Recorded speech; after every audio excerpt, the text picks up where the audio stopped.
Hello, my name is Ryan McEwan. I'm a professor at the University of Dayton. I'm here to give you a little lesson in graphing and conceptualizing data analysis using R Studio. You will need to have R and R Studio installed on your machine for this exercise. I will provide you with data sets in the comment section. Okay, so what we're going to talk about here are two different styles of graphs that students would use in biological data analysis. Something that might be part of an honors thesis or a master's thesis or something like that, or just a manuscript you're writing for a journal. These are quite common and useful graphing techniques. This is not the end of a conversation, but the beginning, something for you to get started working on, maybe give you a little boost. We're going to use GGplot, so I'll ask you to install GGplot now, and then you'll run the library as well once you have it installed. I'm also just going to point you to the R Graphics Cookbook, which I'm borrowing from occasionally in this session. That actually has a package that goes with it, the G Cookbook package, and you can, of course, activate that library as well. This is the way I install packages. Somebody else may have a different way of doing it. I think like this little thing here in RStudio, but I learned to use R before RStudio was invented, so I don't know as much about the tabs. Okay, we're going to start out with a stacked bar chart. I will provide you with the data set here, and you can bring that data set in however you choose. I think a lot of times people use this little, see my cursor over here, this import data set or something like that. Again, because I started using R before RStudio was invented, I always use read.csv to bring my data sets in, and then you can just take a look using this little bit of code, view stack. So pause the video and get the data in. Got it? Okay, before I show you the how to code up this graph, I'm going to show you an example of a stacked bar chart. This happens to be from one of my papers many years ago. But it's still useful, I think, maybe to describe it. A simple thing to say here is that when you have compositionally complex data, like, for example, data we might collect in ecology, you need to communicate that to your reader, kind of what's happening in the community, ecological community. It's not always straightforward how to do that. We sometimes just use complex tables, but sometimes you just want to I want to get to the point here of just saying, in this treatment we've got more of, for example, a different functional group, or in this treatment I've got this particular set of species. This is oftentimes used actually in microbial kind of analysis as well. The stacked bar chart is a very common approach. Just to show you another kind of graph like this, you can see here is one from a different paper I was an author on. This is a analysis of a microbial community, and again, here you can see what we're doing is in each of these, and I think these are different. This is like a time frame. See my cursors at the bottom here: ambient, inclusion, exclusion. A lot of purple there, that's proteobacteria, for example. And then we see the actinobacteria are the blue, and there's a little bit more of those as time goes on. Whatever it might be, in the family graph you can see here. You can see the Oceanospiralaceae seem to be changing through time, taking up a little bit less of the bar, and a lot of other things taking up more of the bar. This is, again, just a way of explaining or displaying compositionally complex information. It's something that you would do, there's not an analysis in this per se. Like there's not p-value in this or some kind of model. It's like, hey, reader, here's what's going on in these samples, petri dishes, or whatever it might be.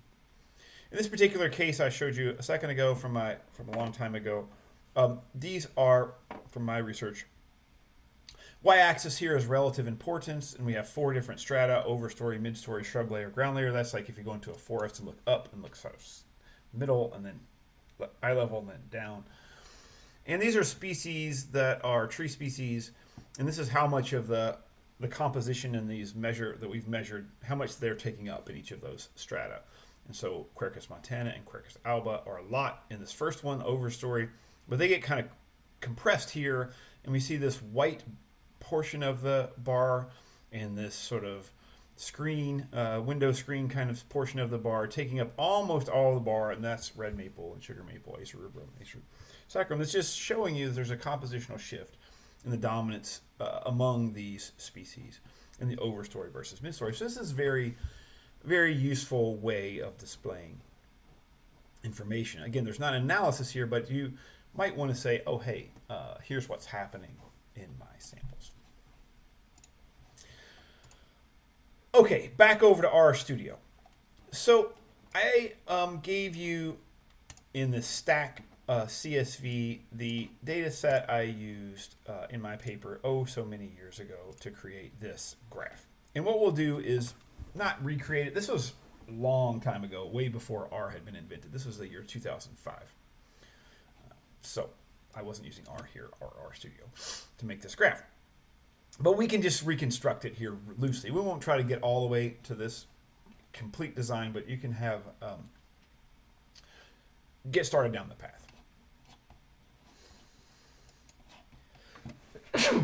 Excuse me. Okay, so here, back over to RStudio. Here is the data set. Here's a simple bit of code that you can use, and of course you would want to click back and forth to look. We have species, layer, and IMP. IMP is importance value. Layer is the overstory, midstory, shrub layer, ground layer, and species are the different species again on this graph. Now you would have to get your data set into this form or this format. This would probably it would take a lot of work to do that because you've measured plots or something. I can't go through how to get all of that done. You'll have to get that done. Data carpentry kind of stuff on your own. But you can get to this point, and it wouldn't necessarily be even in a CSV. You could, manipulate the data from a big data set and bring it down to create this smaller data set and read in from there. Or you could have a CSV the way I've done it here. In any case, this is the data set we have, and here's some code where we're going to go. We're going to point to the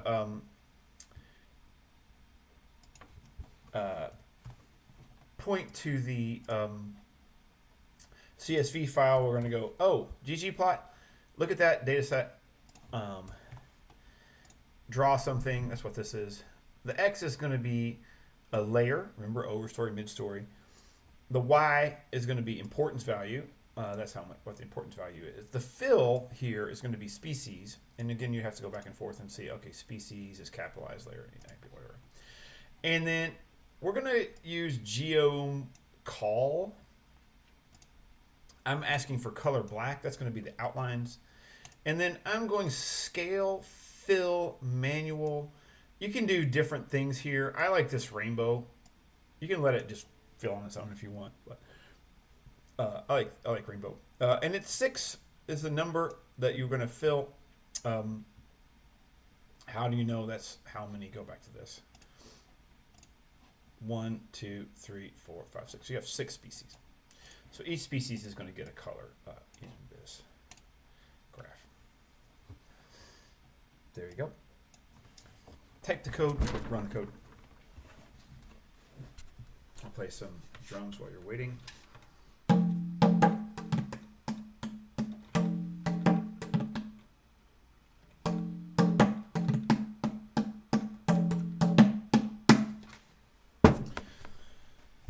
Okay, got it?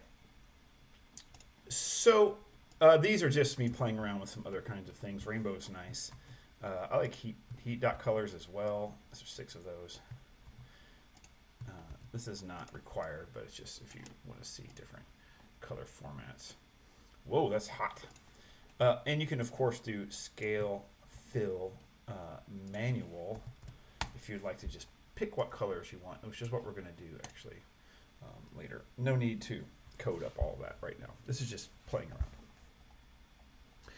Okay, so just to take a quick look here, and I want it to have it match this. And so we've got, and on our studio we have ground layer, mid-story, overstory, shrub. So it's mixed up. It's not arrayed the way we would prefer along the x-axis. So we're going to fix that to make it match the graph from the paper. And to do that, we'll use this little bit of base code. Stack $layer. Oops, stack should be small s now. Stack $layer. And layer is this. Stack is small s. I changed the name of that if you're following along just because this was different. And so sometimes when people import it, you might have capital versus small instead of, in any case. Stack $layer is saying, oh, hey, look at the stack data set and look at this particular column. And then rearrange that based on these levels. Stack $layer, comma, levels. And this C is concatenate is what that word stands for. And then open parentheses, quote, overstory, quote, mid-story, quote, shrub layer, quote, ground layer, close all those quotes, put commas between them all, close bracket, close bracket. Make sure that it matches exactly what I did here. So I had mid-story. If you don't have the hyphen there, it's not going to work. The overstory is capitalized, shrub is capitalized, ground is capitalized. Any of those are messed up, it's not going to work. It'll give you like a red warning sign. But if it is correctly typed in to match what's in the data set, then you can rearrange it like this. And we're basically just saying I want overstory first, midstory, then shrub layer, then ground layer. This is more logical. So if someone were to read the paper, you would want to think about it again from tall trees, mid-story trees, eye-level trees, ground layer trees. Yeah, that's the plan. And then we can just throw back up the rainbow colors here to take a look.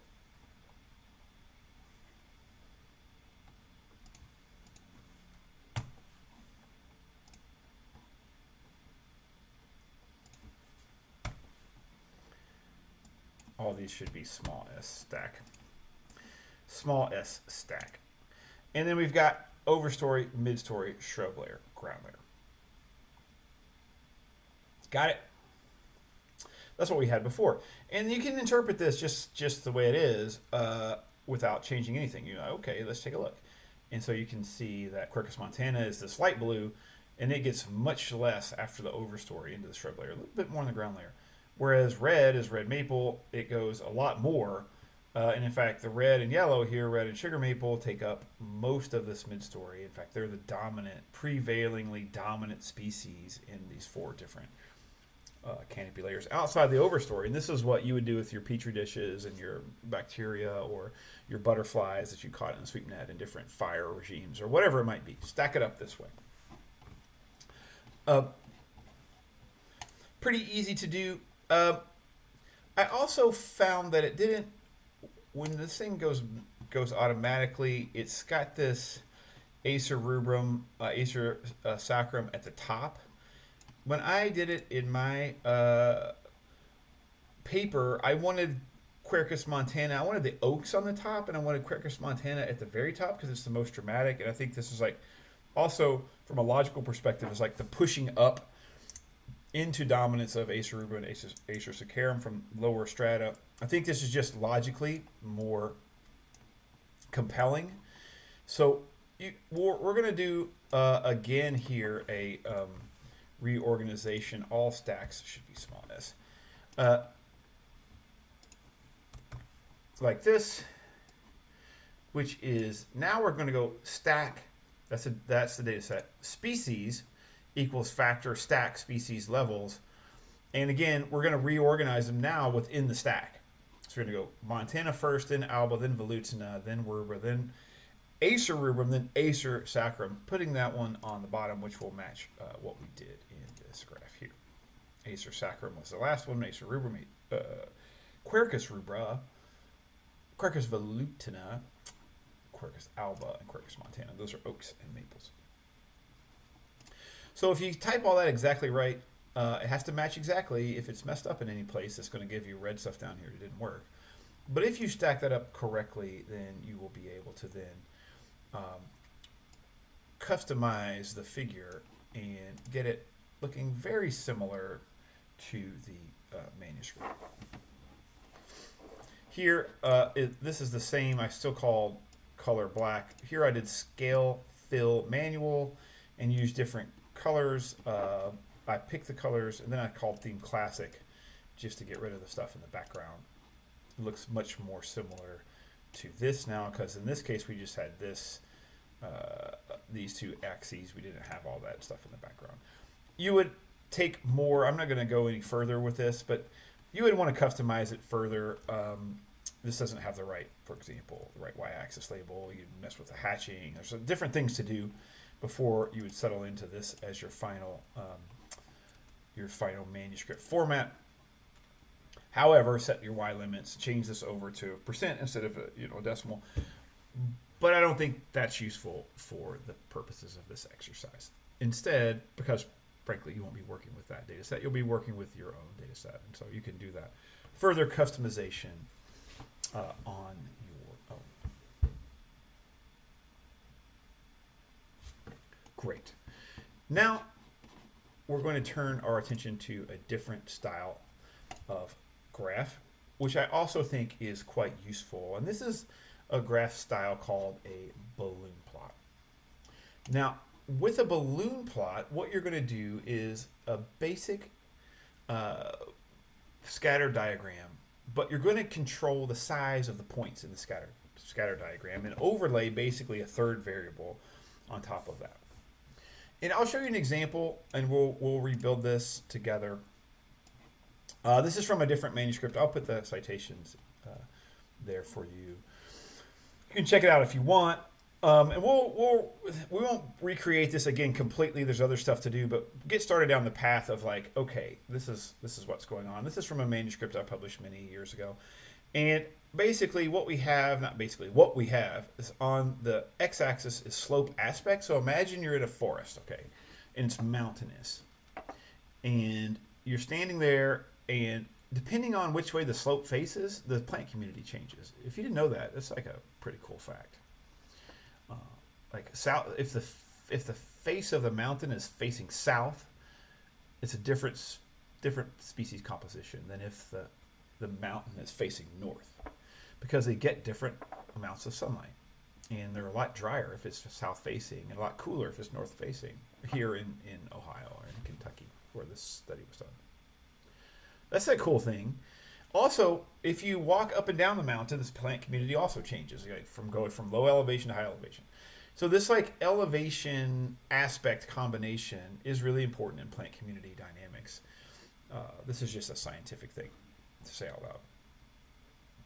So this is how you can understand it. Slope aspect, northeast facing versus southwest facing. Southwest facing is the most dry. Northeast facing is the most wet. And this is elevation is just elevation in meters. Each of these circles represents a plot. So I stood there and looked at the plants, and it was not tall plants this time, it was herbaceous plants. The size of the bubble represents how much plant cover there is in that spot. So the plants will actually make layers on top of each other. This is like herbaceous plants. Think about trillium. Do you ever heard of that plant? Things like that. So this is just displaying this information, like, oh, in the northeast facing plots, there's a lot more herbaceous cover than there is in southwest facing sites, but there's also an elevation component to this. So this is, again, like the stacked bar chart, not necessarily a data analysis thing. You couldn't run some analysis on this if you want, but this is just like portraying what's happening in the forest for my readers. And this was part of a paper that had many other kinds of things. It's like, here's this table, and there's ordination, there's all the other things going on. But this is a way to communicate information. And I really think this can be helpful to a lot of folks in doing biology, trying to portray relationships where you're like, there's a third factor here, and the third factor could be really important. And let's try to put that on the graph, and you can tell your story a little bit more clearly or in a more compelling fashion. Okay, ready? So I gave you this CSV file. Again, it could come in LCW cover here. I'm not going to fix all this. But again, if you do the read.csv command, it's going to be cover is what I'm going to be working with. But if you just pull it in using the other whatever this import is, you can use LCW cover.csv. So in any case, bring the data set in. We can take a look and see what's going on there. In this case, we've got plot name, plot number, community. That's what we call the community, was like the ecological community that the plots were sitting in, defined in a different study. Aspect elevation, and this is the cover on those plots in April, June, and August. This 0.33, this is, I'm not going to go through a process of unfolding, unpacking all of this for you right now, but that's, you can just consider it like relative cover. It's not that exactly, but it's something like that. And here is, here's the graph. This is going to take you a while, so I'll play some drums, or you can pause the video, type the code, and I'll come back and go through it in detail.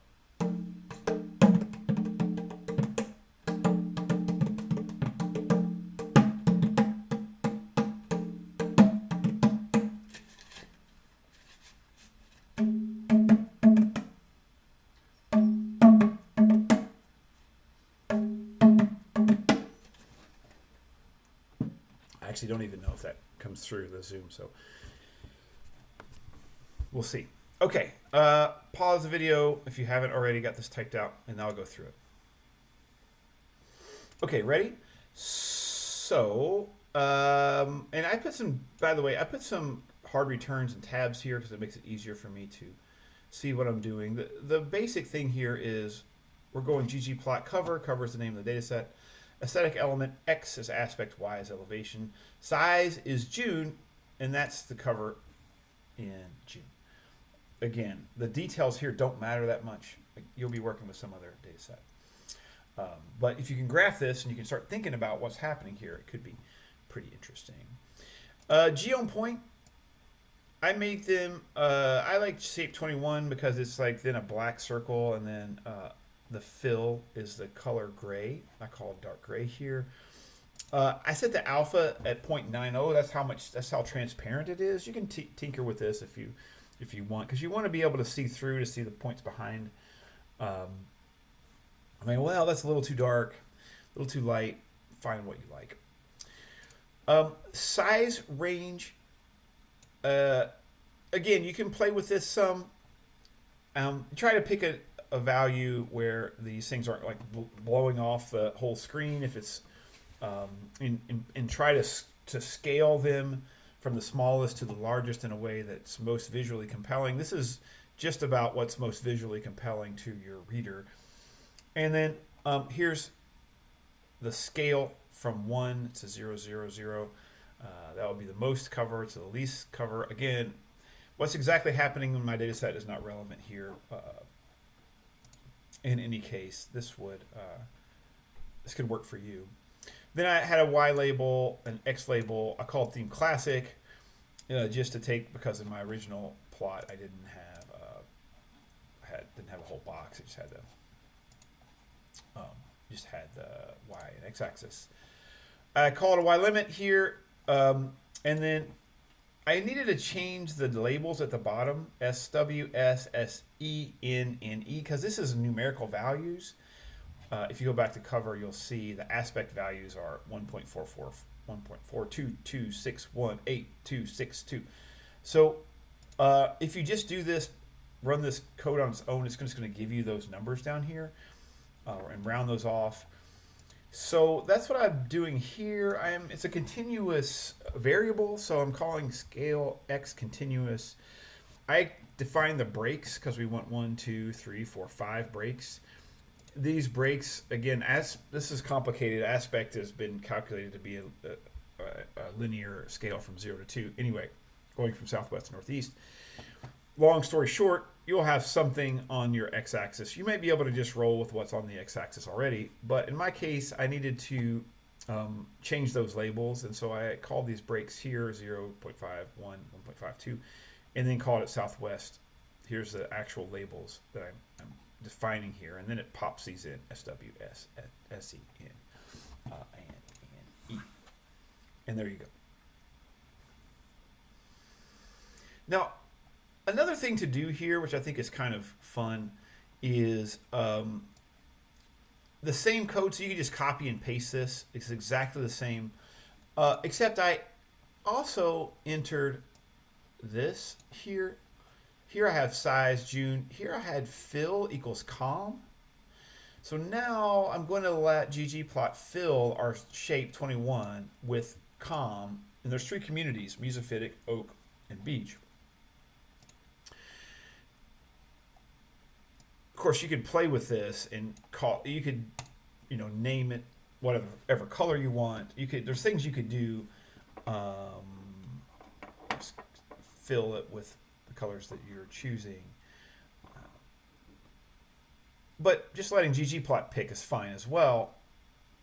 Just go a little slow here so you can catch up. And this is just portraying something else about the data set, which is kind of cool, kind of interesting, which is we've got these blue points all across the top. That's our oak community. See that? High elevation from almost all the way northeast. Then we down here at the bottom of the valleys, you'd have to just go there. Just go to the Red River Gorge. It's kind of like that. Further, it's actually further south and east, way further, 2 hours more southeast and east. This is like an Appalachian forest. Think more like Smoky Mountains, really. It's called Lily Cornet Woods. Anyway, beech community, that's a kind of tree on lower elevations across different aspects. And then this mesophytic community sliding kind of between them. Really interesting,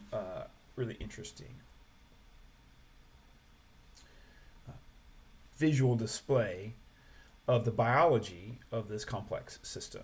And I think you could employ this in your thesis chapter, probably. That's a balloon plot. I'll just do one more, which is a quick one here.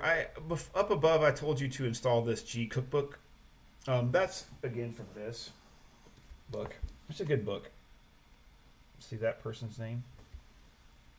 Our Graphics Cookbook. It's nice to have around. People don't usually have books anymore, but it's still, I'm just telling you, it's nice to flip through that. Turn on that library.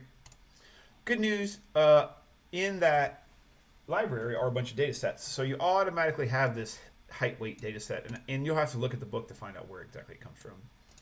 But this is just another example of a balloon plot. This is their example from the book. I modified it a little bit here. Let's just pause the video, play a little drums, and you can code this up.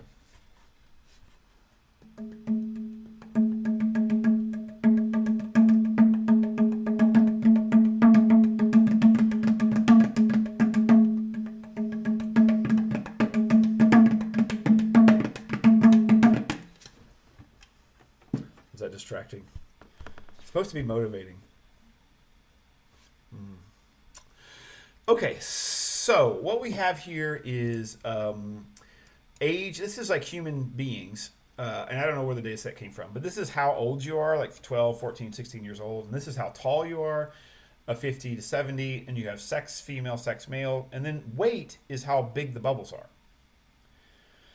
And so here I'm calling height weight data set, aesthetic element, age, year, x-axis, y is height in. Obviously, to graph this, you would want to take a look. I should have said that before, so you know what's going on. Like this. So it pops up here. You could also do head. Like that. If you wanted to see it down here. Like this to help you with your... You ever seen that before? Head? Yeah. You can see it down here, see? to make the work on to help you code. Data set, height, weight, aesthetic element. X is age, year. It's like this. You see age. See it down here? Age, year. And I actually changed the X label, so it makes it a little confusing here when you first code it. Y is height in inches. Size is weight, lb. That's how heavy you are in pounds. Fill is sex. And then G on point. Again, I called shape 21 because I like that one. Alpha here I did 50.50. You can see through it. And then this is the same thing as we did above. Scale, size, the range. You could play with this range if you're like, let's try it a different way. Let's make it a little bit bigger. This is, it's blowing this whole thing apart. I don't like that. So I just changed the size here. See where my cursor is? Let's try 15 and run it again. So you can play with it to get it to be the way you want. It's still a little too big. So what about 10 maybe? Yeah. Then scale, fill, manual, color. I went black and maroon, but whatever colors, doesn't matter, right? Height in inches, age and year are the labels. Over to the graph.